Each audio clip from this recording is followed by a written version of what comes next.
parle maintenant avec vous de la Syrie, qui est ce terrain justement courtisé par l'Iran et par d'autres, et notamment par le Hezbollah, l'allié de l'Iran. Aujourd'hui, Netanyahou a fait une nouvelle allusion aux tensions actuelles avec le Hezbollah. Israël répondra à toute attaque. C'est le message que veut faire passer donc Netanyahou auprès du mouvement chiite, alors qu'il s'adressait justement aux membres du Mossad en Israël. Et au moment où au Liban, eh bien, des rumeurs font état justement de la découverte d'une taupe de tout premier plan au sein du Hezbollah. Joseph Emmanuel, on en parle juste après.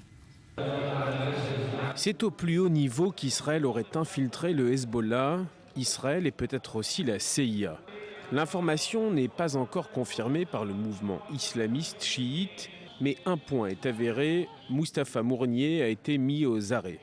Il est le fils de l'ancien chef militaire du Hezbollah, Imad Mournier, lui-même tué à Damas en 2008, et il avait pris la relève de son jeune frère, tué lui aussi en janvier dernier dans un raid israélien. À la frontière nord, Tsahal est toujours en état d'alerte, et c'est dans ce contexte que le Premier ministre israélien met en garde. Nous agissons contre ceux qui viennent pour nous tuer. Nos ennemis doivent savoir que nous réagirons avec force contre toute attaque. Une mise en garde très claire, mais aucune réaction israélienne à propos de l'arrestation de Mustapha Mournier. La guerre larvée entre Israël et le Hezbollah continue sans qu'aucun détail ne soit vraiment donné. Le 19 décembre dernier, c'est un cadre important du Hezbollah qui était éliminé. Samir Kuntar, tué à Damas en pleine nuit dans un raid imputé à l'armée israélienne. S'il était avéré que Mustapha Mournier a bien travaillé pour l'État juif, le Hezbollah vivrait sans doute l'une de ses crises les plus graves.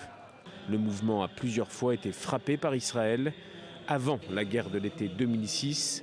Depuis, ses chefs vivent presque reclus pour ne pas être ciblés par un raid de l'État hébreu. Alors c'est vrai que les temps sont durs pour le Hezbollah, Emmanuel Navad. On peut imaginer une infiltration aussi importante, spectaculaire que celle qui est soupçonnée peut-être au Liban ce soir, c'est-à-dire un des fils de Mournier. Tout est possible. Tout est possible. Ce serait, en tout cas, si tel était le cas, ce serait un gros succès effectivement pour Israël. Mais n'oubliez pas également que le Hezbollah, et votre reportage y a fait allusion, depuis la deuxième guerre du Liban de 2006, n'a pas reprovoqué Israël. Donc il semble que cette guerre, qui était très mitigée en termes de ses résultats militaires et diplomatiques, ait tout de même obtenu des résultats en termes de dissuasion. Parce qu'il semble que le Hezbollah ait été dissuadé.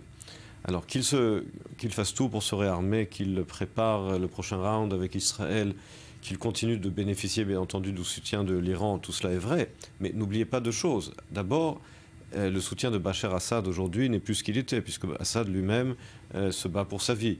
Et même l'Iran, qui était jusque ces derniers jours en grosse difficulté économique à cause des sanctions, et les sanctions n'ont pas encore été complètement levées, n'avait plus la même capacité économique de soutenir le Hezbollah. Donc le Hezbollah a d'une certaine manière également souffert de l'affaiblissement de ses soutiens régionaux.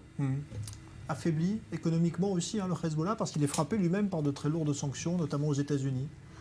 Et aussi par les pertes humaines qu'il subit en Syrie. Il ne faut pas oublier que le Hezbollah est impliqué profondément en Syrie, impliqué dans les combats qui jusqu'à maintenant n'avaient pas eu beaucoup de succès. Maintenant, avec l'intervention russe, ça va un peu mieux pour la Syrie, le Hezbollah, les Iraniens, mais il y a eu des pertes très lourdes.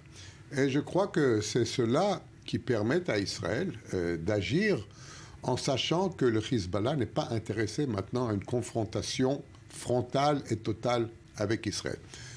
Le fait qu'il y aura certainement une réaction du Hezbollah à la disparition non pas regrettée de Samir Kuntar, c'est évident. Mais cela peut venir en beaucoup de formes. Ce n'est pas forcément à la frontière avec le Liban. Ce n'est pas forcément sur le Golan. Par exemple, on croit savoir que la revanche pour la disparition d'Imad Mournier, c'était l'acte de terreur en Bulgarie. Okay. Il peut y avoir... Mais je ne crois pas que nous sommes en train de nous diriger maintenant vers une confrontation directe et totale avec le Hezbollah.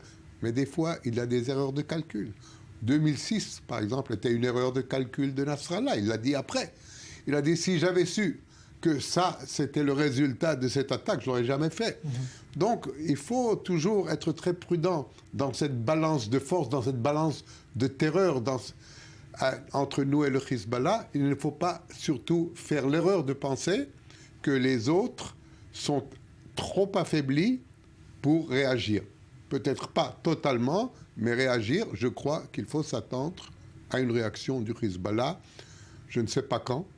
Ils peuvent choisir le moment dans une semaine, dans un mois, dans 3 mois. Ils peuvent choisir l'endroit. Israël doit être prête à faire face à cette réaction. Je voudrais qu'on dise